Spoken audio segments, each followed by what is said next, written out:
Money nine helpline में आज हम बात करने वाले हैं कि कोविड-19 से हमने क्या सीखा। एक बात जो हमने सीखी है कि हमें अपने इन्वेस्टमेंट, अपने फाइनेंसेस से जुड़े पेपर्स को किस तरह से तैयार रखना है। भगवान ना करे कि ऐसा हो, लेकिन अगर ऐसा हो कि कुछ आपको हो जाए तो आपके पीछे आपकी फैमिली को कैसे डिटेल मिलेगी अगर ये ऑर्गेनाइज तरीके से नहीं होंगे।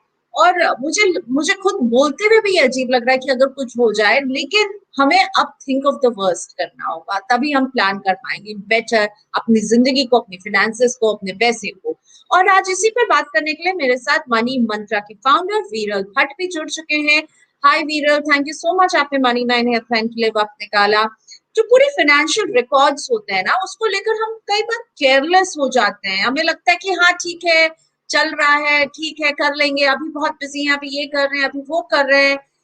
आई थिंक उसको लेकर के हम लोगों को सीरियस होना चाहिए और उसको एक तरह से हमेशा फाइनेंशियल रिकॉर्ड को अप टू डेट रखना बहुत जरूरी हो गया। कोविड-19 की ये एक लर्निंग रही है वीरल। सही कहा प्रियंका। पहले तो शुक्रिया मुझे शो में बुलाने के लिए प्रियंका। और आपने एकदम सही कहा कि वर्स्ट सिचुएशन के लिए हमें रेडी रखना है।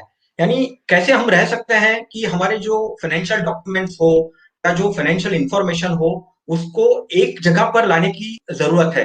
यानी हमारे दादाजी और पिताजी के वक्त क्या होता था कि वो एक डायरी मेंटेन करते थे, एक फाइल बना के रखते थे, सारी चीजें एक जगह पे रखते थे। और आज ये जो डिजिटल का जो युग है, ये डिजिटल जो हम डिजिटल सारी चीजें डिजिटली हम देख रहे हैं कि हम इस्तेमाल कर रहे हैं। तो ऐसे ऐसे ऐसे युग में और ऐसे काल में हमको ऐसा मुझे लग रहा है कि हमको सारी चीजें डिजिटली कैसे मैं एक जगह पे लेके आ सकता हूँ। क्या मैं एक्सेल जो एक्सेल फाइल है, ऐसी एक्सेल फाइल बना सकता हूँ जहाँ पे मेरी सारी जो पर्सनल फाइनेंस इंफॉर्मेशन है, जो भी मैं पैसों से जुड़े जो भी चीज करता हूँ, कुछ भी चीजें हो जाएगी पैसों के साथ, जो भी मैंने अगर एफडी की या कुछ भी हो सकता है, वो चीज सारी चीज एक जगह पे क्यों मैं नहीं ला सकता। तो मुझे लगता है कि सबसे पहले इंपॉर्टेंट ये चीज है कि सारी इंफॉर्मेशन एक जगह पे होनी चाहिए। और मेरे लिए एक्सेसिबल होनी चाहिए, मेरे परिवार के लिए वो जब भी अगर कुछ अनफॉर्चुनेट इवेंट हो जाता है तो उसके लिए उनके लिए वो एक्सेसिबल होना चाहिए, सारी सारी इंफॉर्मेशन एक जगह पे।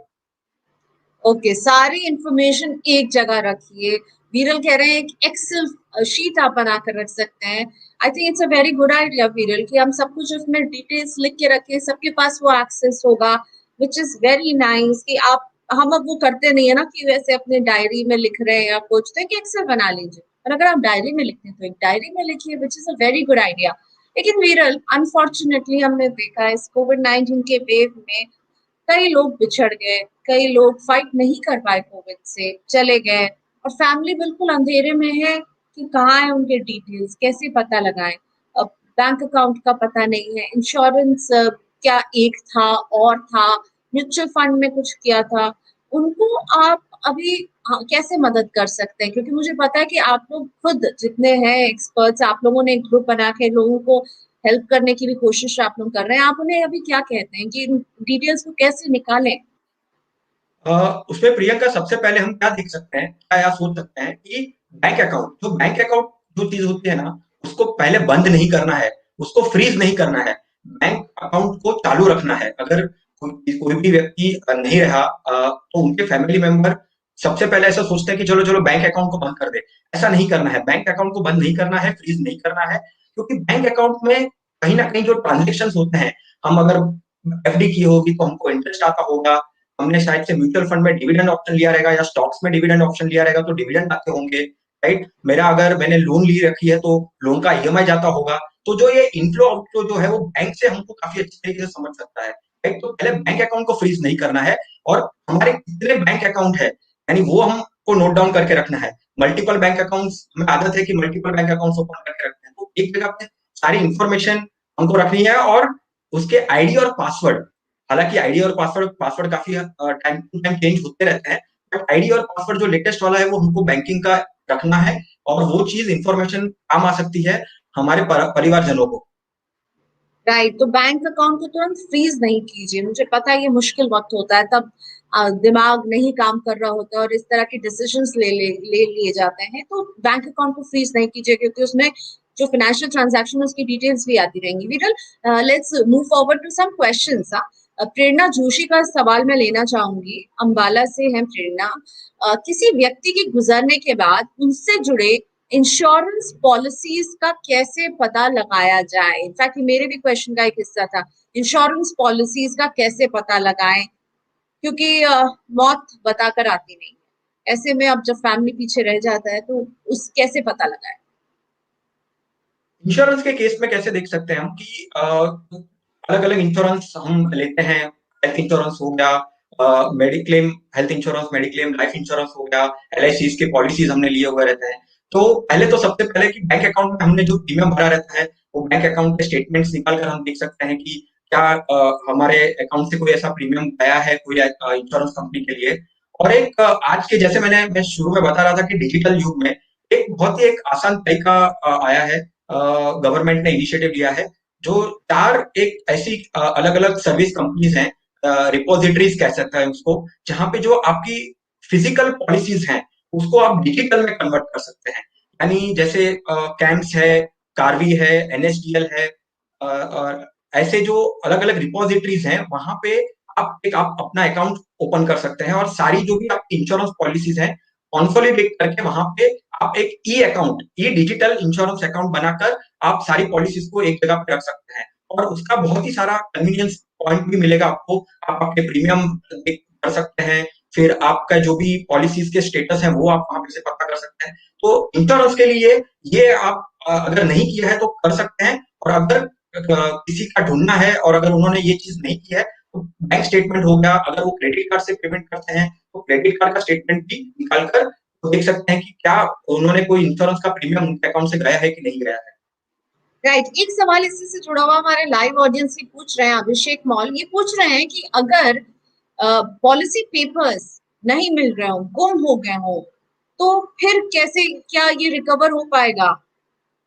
हाँ, यानी पॉलिसी पहले तो आप बैंक अकाउंट स्टेटमेंट देखिए कि आपने कोई इंश्योरेंस कंपनी से कोई प्रीमियम भरा है कि नहीं। वो इंश्योरेंस कंपनी को आप अप्रोच कर सकते हैं कि भाई ये होल्डर का, ये पॉलिसी होल्डर का बैंक अकाउंट से प्रीमियम गया है, तो क्या आप हमको पॉलिसी निकलवाने में मदद करेंगे। फिर उसमें पॉलिसी निकलने के बाद आप देख सकते हैं कि नॉमिनी कौन था, कितना प्रीमियम भरा था, क्या फंड वैल्यू था। ये चीज आप देख सकते हैं और कर सकते हैं।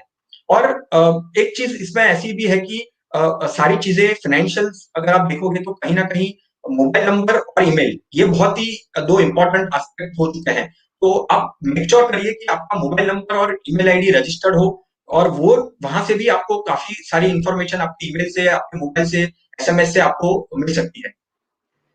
ओके, अगला सवाल अशोक मुखर्जी का। My wife lost a job last year, hence I am the only earning member of my family right now. Our family income is around 45,000 rupees, while we spend roughly around 40,000 per month.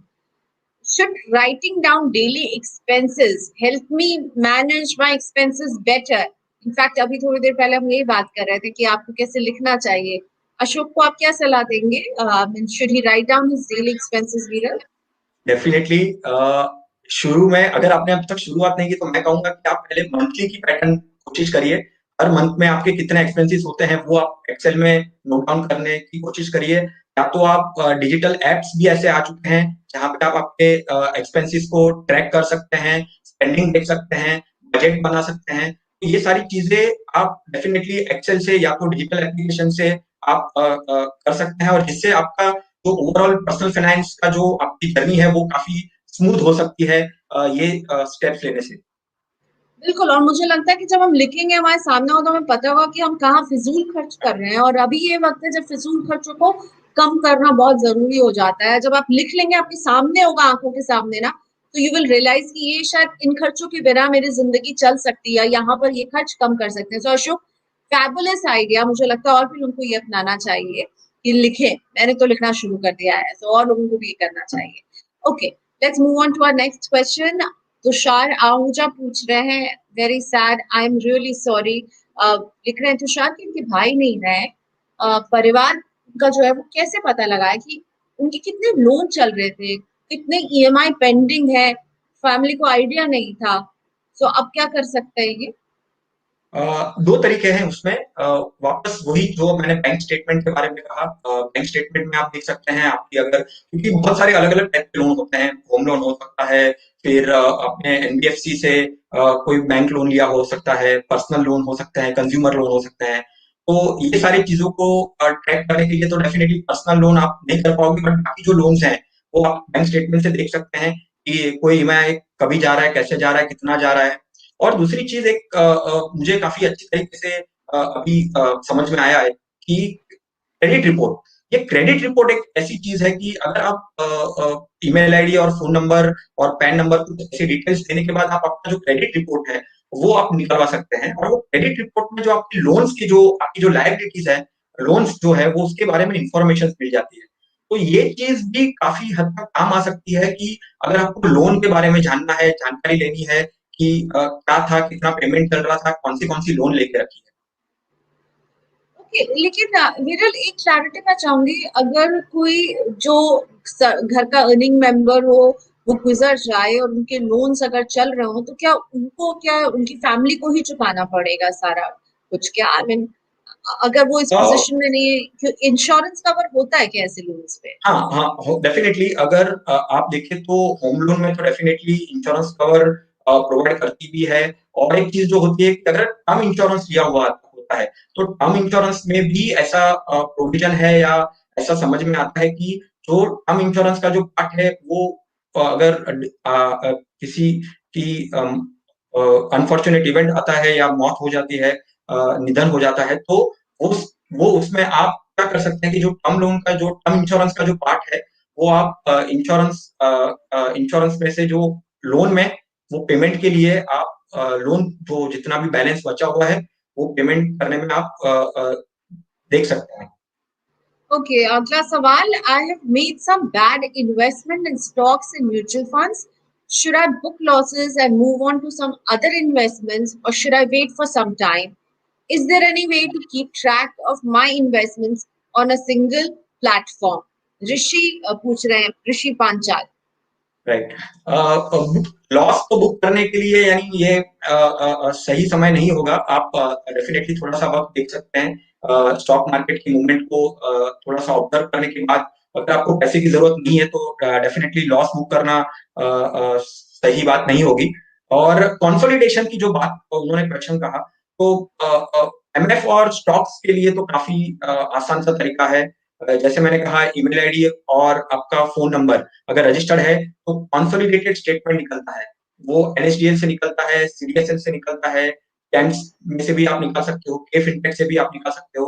तो ऐसे जो चार repository है वहां से आप consolidated statement निकाल सकते हो कि आपको पता लग सकता है कि आपका कहाँ कहाँ इन्वेस्टमेंट स्टॉक्स में कितना है, म्यूचुअल फंड में कितना है, बॉन्ड्स वगैरह आपने अगर किया है तो वो भी इंफॉर्मेशन एक कंसोलिडेटेड स्टेटमेंट से आपको मिल सकती है।